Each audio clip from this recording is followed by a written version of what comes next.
영국의 생명공학 기업이 미국 플로리다에 7억 5천만 마리의 모기를 방사할 예정이라고 영국 가디언지가 밝혔습니다.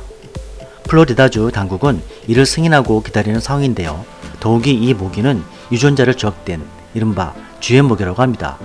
생명공학 기업 옥시텐이 만든 GM 모기는 놀랍게도 지카 바이러스를 옮기는 모기들입니다. 보통 지카 바이러스는 매개체인 이집트 순모기를 통해서 전파되는데 이 GM 모기는 이집트 순모기 수컷을 유전자 변형을 시킨 것으로 암컷과 교미해서 알을 낳더라도 염색체 이상으로 부화의 확률을 낮추는 효과를 목적으로 방사된 것입니다. 지카 바이러스를 옮기는 모기는 대체로 암컷이기 때문에 대량의 GM 모기 방사는 사람에게는 모유하다는 설명입니다. 이렇듯 모기 잡는 모기, 킬러 모기 등으로 불리는 GM 모기가 개발된 것은 이번이 처음은 아니라고 하는데요. 미국의 바이오벤처 업체 중에는 미국 환경보호청의 허가를 받고 캘리포니아와 뉴욕 등 20개 주와 워싱턴 DC에도 판매할 권한을 얻었다고 합니다. 전 세계가 코로나 바이러스와 싸우고 있는 현재 모기로 인한 바이러스 위협 또한 여전히 존재하고 있습니다. 지난달 말 베트남에서 3년 만에 지카 바이러스 환자가 발생해서 베트남 보건당국이 비상에 걸렸다고 합니다. 또한 지난 2월에는 동남아 여행을 다녀온 한국인 3명이 지카 바이러스에 걸려서 확진 판정을 받았습니다.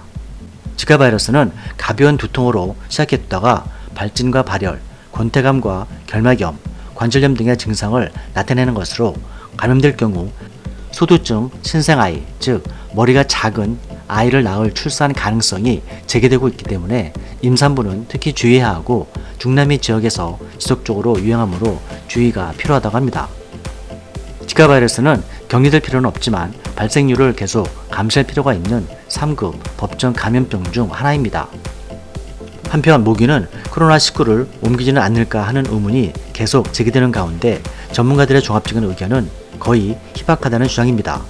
그래도 모기는 각종 질병을 유발할 수 있는 500여 개의 바이러스를 옮기는 내기체가 되기 때문에 물리지 않는 것이 낫다는 당부입니다. 고신대학교 보건환경부 이동규 교수는 모기는 흡혈하는 양은 적지만 그 과정에서 사람에게 감염시킬 수 있는 충분한 양의 바이러스가 들어가므로 일본 뇌염이나 지카열, 댕기열 같은 감염병을 일으킬 수 있다고 전했습니다. 모기가 옮기는 바이러스는 전 세계적으로 50종류가 넘는데 그중 흔히 알려진 것은 일본 뇌염 바이러스라고 합니다. 가천대 길병원 감염내과 교수는 모기가 코로나 환자의 피를 흡혈하더라도 실제 그 안에 바이러스가 있을 가능성이 거의 없다고 말했습니다. 아는 바와 같이 코로나는 침방울을 통해서 전파되고 바이러스도 혈액이 아닌 대부분 호흡기에 존재하기 때문에 모기체 내로 이동할 확률은 매우 낮다는 것입니다. 만약 아주 드문 확률로 코로나 바이러스가 모기 체내에 들어오더라도 오랜 시간 살아남기는 어렵다는 것입니다.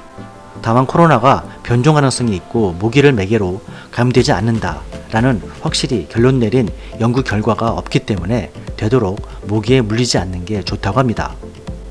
올해 여름은 예년보다 폭염이 예보되고 있어서 모기가 적을 것이라고 하는데요. 날씨가 더울수록 모기의 활동력이 떨어지기 때문입니다.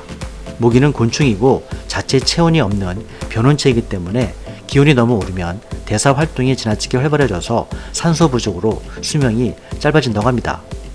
평균 28도 이상의 고온이 지속되면 모기가 알을 낳는 웅덩이도 말라버리고 국지성 집중호우가 잦을수록 모기 유충이 빗물에 쓸려가 개체수가 줄어든다는 것이죠. 하지만 더위를 피한 숨은 모기들이 선선한 저녁, 늦은 밤에 활동이 많기 때문에 해가 진 후 야간 활동 시 특히 일본 뇌염에 물리지 않도록 주의해야 합니다. 모기는 땀과 화장품, 술 냄새 등을 좋아하므로 모기의 공격 대상이 되며 어두운 색의 옷을 좋아하므로 야외에서는 밝은 색의 옷을 권장하고 있습니다. 이상 미스터 돌프TV였습니다. 시청해주셔서 감사합니다.